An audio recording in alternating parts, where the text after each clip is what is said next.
Olá, boa tarde, a paz do Senhor Jesus. Depois de 8 dias, 9 dias, hoje está fazendo justamente 9 dias que eu operei a visão, cataratas, e graças a Deus eu estou recuperando-me muito bem. Criei coragem e vou fazer uma live aqui.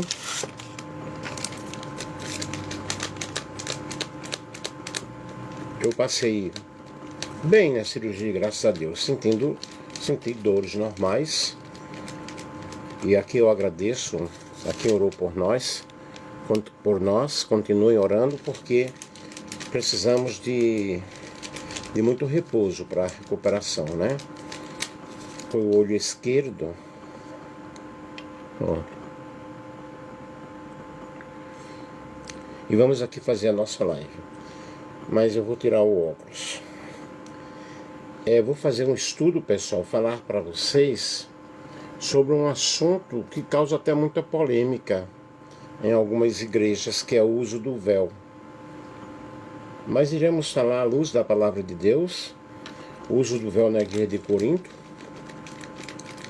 e vamos dar uma pincelada aí nesse assunto em que muitas pessoas, no qual, né, as pessoas falam tanto. Coloquem aí o coraçãozinho, compartilhem com outras pessoas e vamos falar sobre o uso do véu na igreja de Corinto. Eu fiz uma pesquisa geral sobre o assunto, com várias referências bíblicas. Vamos ver o que nós podemos fazer aqui. A passagem central para este assunto é 1 Coríntios capítulo 11, versículos 2 ao 16, onde Paulo ele fala sobre homens e mulheres orando e profetizando com a cabeça descoberta ou coberta, que é justamente o uso do véu. O tema levanta questões de autoridade, questões de honra, criação, costume cultural e simbolismo espiritual. E o objetivo deste estudo é fazer você entender o que Paulo quis dizer, porque disse e como aplicar hoje. O que ele quis dizer, porque disse e como nós devemos aplicar hoje, sem reduzir tudo a um ritual exterior. Vejamos, portanto, o contexto histórico. Eu sou o pastor Nelson, também teólogo, e tenho conhecimento sobre o assunto. Posso falar muito bem sobre este assunto. O contexto histórico e cultural. Corinto era uma cidade portuária, multicultural, fortemente influenciada pela cultura greco-romana,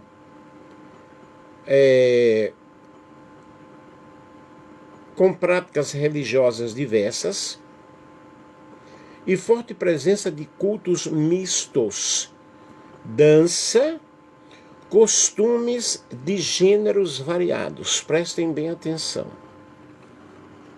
O costume sobre a cobertura. No mundo greco-romano, algumas mulheres casadas usavam véu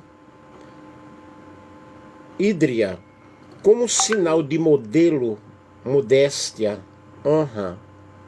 Mulheres de má fama poderiam andar com a cabeça descoberta.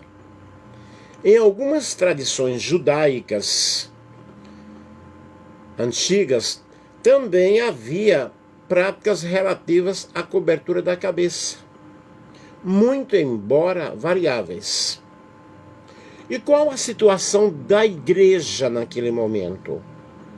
Paulo corrige completamente que poderiam causar escândalo ou muita confusão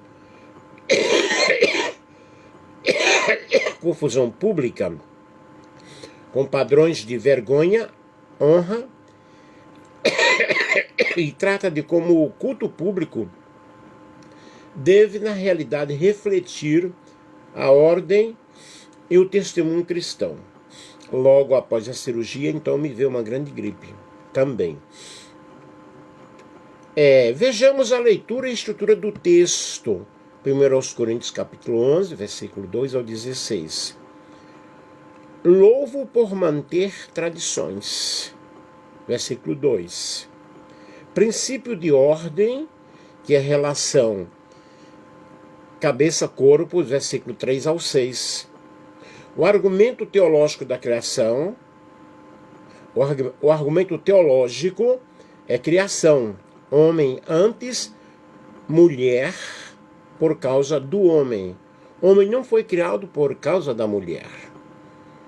Mulher foi criada por causa do homem, que nós vemos isso nos versículos 7 ao 9. O argumento prático é um argumento de decoro, vergonha e anátema, versículo 10 ao 15. E a conclusão, costume e julgamento da igreja, versículo 16. Vejamos aqui ponto a ponto os comentários exegéticos essenciais. Cabeça, que fale, que é um termo-chave, vejamos as traduções de interpretação. Interpretação de autoridade, que falei, que é chefe, autoridade. Interpretação clássica, complementarista. Veja, a fonte e a origem. Alguns estudiosos argumentam que falei, fonte e origem, que é justamente criação, que o homem, que a mulher vem da costela do homem. Imagem metafórica, ou metafórico. Paulo usa uma linguagem metafórica, que é falando sobre a criação. Deixa eu ver, alguém que está aí. Sejam bem-vindos. Que fala sobre a criação. Cristo como cabeça do homem, sem necessariamente estabelecer uma hierarquia prática absoluta. Uma observação aí muito importante, o termo é polêmico. O sentido exato condiciona implicações práticas. Cobrir a cabeça ou descobrir a cabeça, os versos 4 ao 6, para Paulo, cobertura feminina era sinal visível de respeito, ordem. Um homem cobrindo a cabeça durante o culto era considerado desonroso, associado à servidão, associado a luto ou prática pagã. Aí o versículo 10 fala por causa dos anjos, que é uma frase de difícil interpretação, ou interpretações.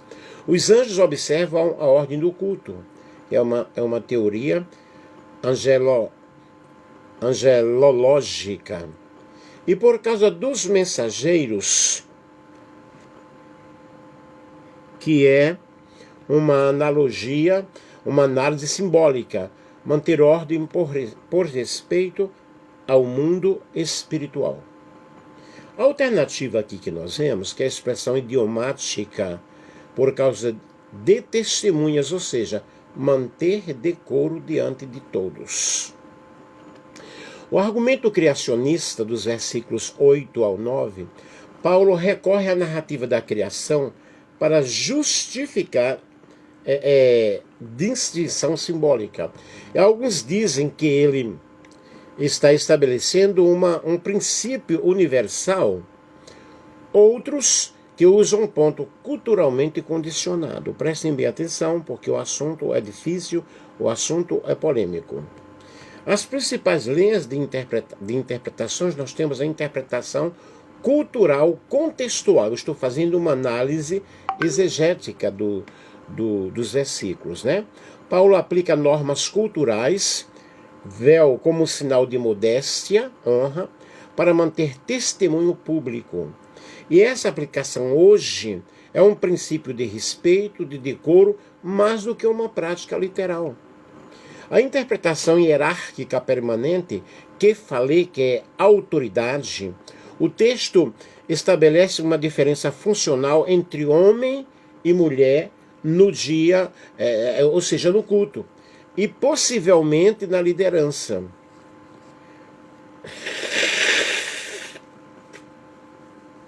Desculpe aí, tá? É uma aplicação contínua, prática, simbólica de distinção.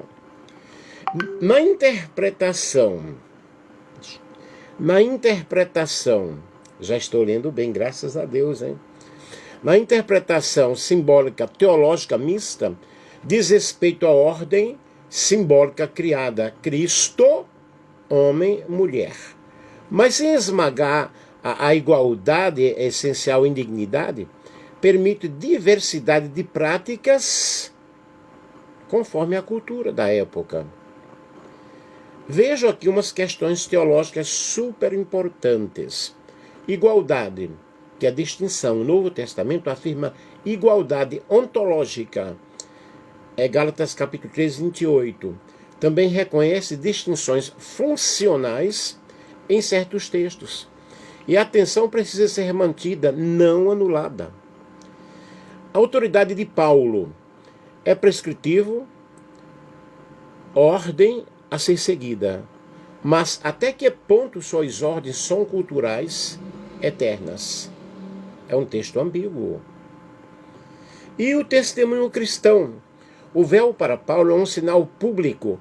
Portanto, uma aplicação atual deve considerar o testemunho cultural local. Vejam as aplicações práticas hoje. Boa tarde para todos vocês, ok? Compartilhem aí com outras pessoas. Coloquem um coraçãozinho se estiverem gostando do assunto. Aplicações práticas e pastorais hoje.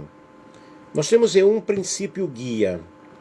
Busca de decoro, respeito e bom testemunho no culto, evitando comportamento que cause escândalo ou confusão. Liberdade cristã com amor. Nós vemos aí onde cobertura não tem significado cultural. Exigir véu pode ser legalismo. Onde véu continua sendo símbolo forte em algumas culturas, pode ser praticado com sentido devocional. Cuidado pastoral. Não usar o texto para diminuir ou excluir mulheres. Alguém aí está gostando muito, né? Enfatizar dignidade compartida. Em igrejas com conflito, priorizar diálogo e unidade, lembrando que Paulo pede que cada um haja de forma que conserve a tradição, que é no versículo 12. E que se alguém pensa ser profeta, reconheça-o, que é um contexto aí de ordem. Vejamos as orientações práticas. Ensinar o contexto bíblico cultural do texto. Se optar por prática do véu, explicar significado, incentivar como sinal de respeito e honra e não como imposição de inferioridade. Se não optar, aplicar o princípio da modéstia, da ordem, para evitar práticas que confundam o testemunho público. E nós temos aí, então, até algumas sugestões para quem gosta de pregar, não é? A abertura, que é a leitura do texto, 1 Coríntios capítulo 11, versículo 2 ao 16, falar sobre o contexto histórico, Corinto e costumes, a exegese, que falei, véu por causa dos anjos, no ponto 4, interpretações, 3 princípios culturais, né, de leituras, o 5, aplicação, princípio, como nós devemos agir hoje, e você apresenta uma conclusão. Agora, você pode aí até em um grupo de estudos, por exemplo, compartilhem com outras pessoas, pessoal. É um grupo, muitos coraçõezinhos estão chegando aí, lancem coraçõezinhos. Em um grupo de estudo, o que o véu simboliza no primeiro século e por que isso importava para o testemunho cristão? É uma pergunta que pode ser discutida, pode ser estudada em grupos de células, né? Outra pergunta, como equilibrar igualdade em Cristo e distinção funcional, se existir? Uma outra pergunta, Em nossa cultura local, que sinais exteriores comunicam honra e desonra? Como isso se reflete em um culto de adoração? Outra pergunta: como evitar que a discussão sobre o véu vire motivo de divisão? Tudo são estudos a serem elaborados, perguntas a serem discutidas, analisando o contexto cultural, analisando a situação, analisando a tradição e vendo o porquê que eles usavam o véu, né? Temos várias bibliografias super importantes. Então, Paulo defende aí, queridos, que a cobertura feminina no culto era um sinal público de honra e ordem no contexto de Corinto. E a interpretação exata é uma interpretação de autoridade, né? E de origem, e permanece sendo debatida. E como nós podemos aplicar hoje a ordem no culto, o respeito mútuo, o testemunho, com a sensibilidade cultural, evitando tanto o legalismo religioso quanto a trivialização do texto. E o objetivo final é que o culto glorifique a Cristo e preserve a unidade e a integridade do corpo de Cristo, a integridade da igreja. E vejamos essas notas exegéticas detalhadas. Versículo 2, de fato, eu os elogio, porque vocês em tudo se lembram de mim e retêm as tradições como as entreguei. Aqui nós temos paradóceis. Não se refere a tradições humanas negativas. Podemos conferir com Marcos 7, 8. Mas a instruções, a aprendizagens, o aprendizado apostólico, transmitido oralmente e depois escritos. Depois nós temos katos, paredoca, como entreguei. Paulo ressalta continuando a continuidade da instrução, do ensinamento e a prática, que o ensino era muito notório naquela época. A função aí é uma introdução elogiosa para depois corrigir um desvio. No versículo 3, mas quero que saibam que Cristo é a cabeça de todo homem, o homem é a cabeça da mulher e Deus é a cabeça de Cristo. Que falei, cabeça, que é o termo central. Duas linhas de interpretações nós temos aí. A linha de autoridade, liderança, que falei, líder, autoridade. E a fonte, que é a origem, que é falei, início, como cabeça de um rio, por exemplo. Nós temos aí Cristo, que falei, pantos andros. Pode significar Cristo como autoridade de todo homem, ou Cristo como origem de todo homem. Aí nós vemos falando sobre a criação e a nova criação. Na estrutura trinitária e antropológica, Deus, nós temos Deus, Cristo, homem e mulher. E existem muitos debates feitos, né, explicando-se essa hierarquia. Versículo 4 ao 5, todo homem que ora ou profetiza com a cabeça coberta, desonra a sua cabeça. Toda mulher, porém, que ora ou profetiza com a cabeça descoberta, desonra a sua cabeça. Aqui nós temos katakefale echon, tendo algo sobre a cabeça, literalmente tendo contra abaixo da cabeça. Pode indicar cobrir-se com um pano, ou alguns contextos, cabelo caído. Aí nós temos também aí a catacalipto, tem que eu falei, descobrir a cabeça, que é um verbo raro, literalmente, não cobrir completamente, indica ausência de cobertura, véu ou cabelo solto. E esse paralelo aí sugere que o homem não deve cobrir a cabeça, diferente do costume romano que homens cobriam a cabeça em sacrifícios. Mulher deve cobrir para ser equilibrada, para não ser equiparada à prostituta ou mulheres rebeldes ao costume. Mas observe que nós estamos falando do costume daquela época. Orar e profetizar indica que mulheres participavam ativamente do culto. Não é silêncio absoluto, 1 Coríntios 14, versículo 34. A questão não é a função, mas a forma, o decoro. Aqui não está dizendo que a mulher não pode orar ou profetizar. Devemos analisar bem. Versículo 6. Pois se a mulher não se cobre, que corte também o cabelo.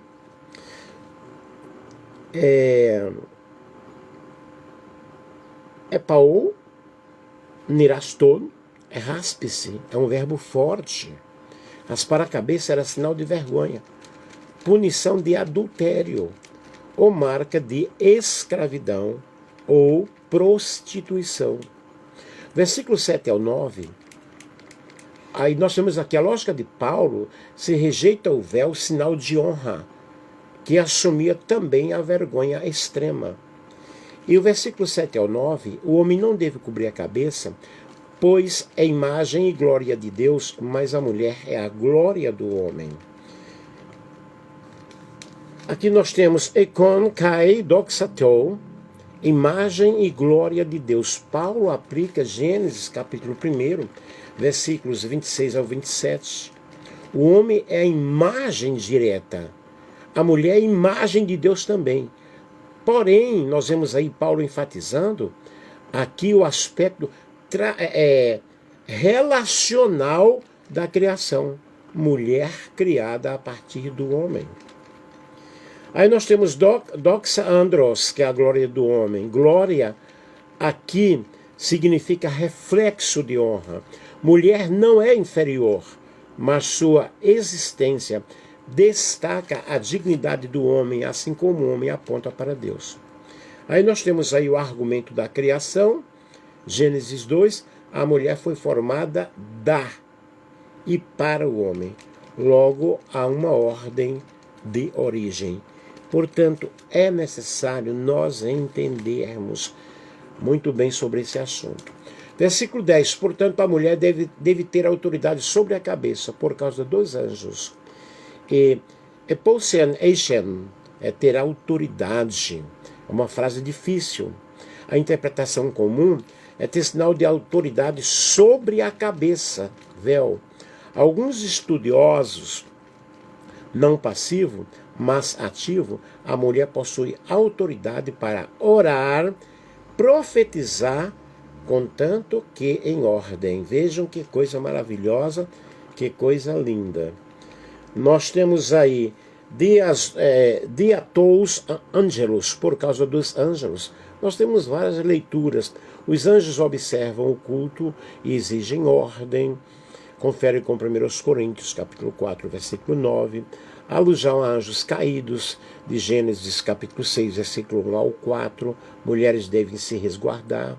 Mensageiros humanos, pessoas externas, observando. E é uma das expressões que são bem debatidas no contexto neotestamentário. Versículos 11 ao 12. No Senhor, contudo, a mulher não é independente do homem, mas o homem independente da mulher. Aí nós temos um equilíbrio. Após enfatizar a ordem da criação, Paulo lembra da interdependência em Cristo. Evekipion e kurion, no Senhor, é uma expressão que remete à nova criação. E o argumento de criação não elimina a igualdade espiritual. Homem e mulher dependem mutuamente. Versículo 13 ao versículo 15. Julgai entre vós mesmos, é decente que a mulher ore a Deus sem estar coberta. Aí nós temos o versículo 14. Psis, que pode significar a natureza biológica, o cabelo como distinção natural entre homem e mulher, também como costume social, instinto cultural, aquilo que a sociedade reconhece como natural, e coma, usar cabelo comprido, coma, que é o verbo usado para cabelos longos. Para os homens era vergonhoso, naquele contexto, para a mulher era a sua glória. E o versículo 16, ou seja, anteperibulau, em lugar de manto, o cabelo da mulher é dado como véu natural, reforçando o princípio do recato. E o versículo 16, se alguém quiser ser contencioso, nós não temos tal costume nem as igrejas de Deus. Paulo, ele conclui firmemente que não é apenas o capricho cultural de Corinto, mas uma instrução que visava manter a unidade da igreja.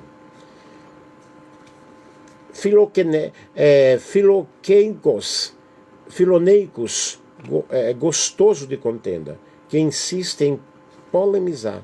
Paulo responde com apelo à tradição apostólica. E debate seria universal: todas as igrejas devem usar o véu? Ou o costume aplicado no século I, né? Isso aí é uma questão que você pode debater nos grupos de estudos. O texto altera entre criação, ordem, origem e cultura, decoro e testemunho público. O texto nos fala sobre a tensão entre a autoridade e a igualdade é proposital. Paulo não dá respaldo a um machismo cultural, mas também não elimina distinções. E o véu em si parece sinal cultural. O princípio permanente é ordem, honra e decoro no culto. Mulheres participavam do culto com dons espirituais, orações e profecia, mas dentro de um padrão que preservasse ordem, que preservassem organização, que preservassem honra. Então, queridos, nós vemos aí o véu, o cabelo e o corte. Paulo não proíbe cortar o cabelo. Prestem bem atenção que Paulo, na realidade, ele não proíbe o corte de cabelo, né? Não é isso que a Bíblia está falando, não é isso que a Bíblia está dizendo. E em 1 Coríntios 11:6, Paulo escreve: pois se a mulher não se cobre, que também corte o cabelo. Mas se é vergonhoso para a mulher raspar-se ou tosquiar-se, que se cubra. E rastor, raspar-se ou ficar careca. Quirastor, tosquiar-se, cortar bem curto, como se faz com animais de lã. Aqui Paulo não está falando de um corte normal do cabelo feminino, mas de raspar ou tosar em sinal de desonra pública. O que significava isso então? No mundo greco-romano e judaico, raspar a cabeça de uma mulher era castigo por adultério. Nós vemos isso em Números, capítulo 5, 18, fala da mulher suspeita, marca de uma escrava, de uma prostituta, e sinal de luto externo. Ou seja, não era corte estético, mas uma punição ou estigma social. E o argumento de Paulo, nós vemos aí, ele usa uma ironia retórica. Se a mulher não quer usar véu, então que vá ao extremo, raspe ou tose o cabelo. Mas se isso é vergonhoso, e é que se cubra. A lógica é o seguinte: não usar o véu em Corinto era extremamente vergonhoso, era tão vergonhoso quanto andar com a cabeça raspada. Logo, a mulher deveria usar a cobertura culturalmente apropriada para evitar escândalo. Importante aí é que Paulo não está dizendo não apare o cabelo, não corte o cabelo. Ele não está tratando de estilo, tamanho do cabelo no dia a dia. Ele está falando do significado cultural da época. Cabelo raspado, tosquiado, vergonhoso. Hoje cortar cabelo não tem o mesmo simbolismo. Portanto, o texto não pode ser usado para condenar mulheres que cortam ou se arrumam, ou que vão a um salão de beleza arrumar o cabelo.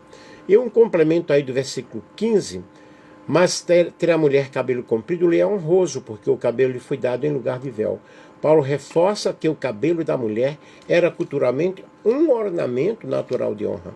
Não é uma regra matemática, tantos centímetros de cabelo, mas uma imagem cultural em contraste com o homem, que usava curto. A mulher com cabelo longo expressava feminilidade e honra, isso naquela cultura. E concluindo aqui, queridos, Paulo não proíbe cortar o cabelo.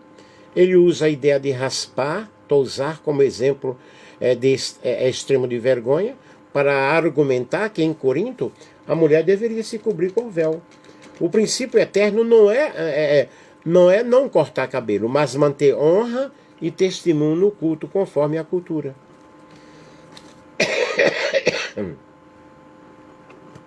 Isso é muito importante, é muito super essencial você compreender que cortar cabelo não é pecado.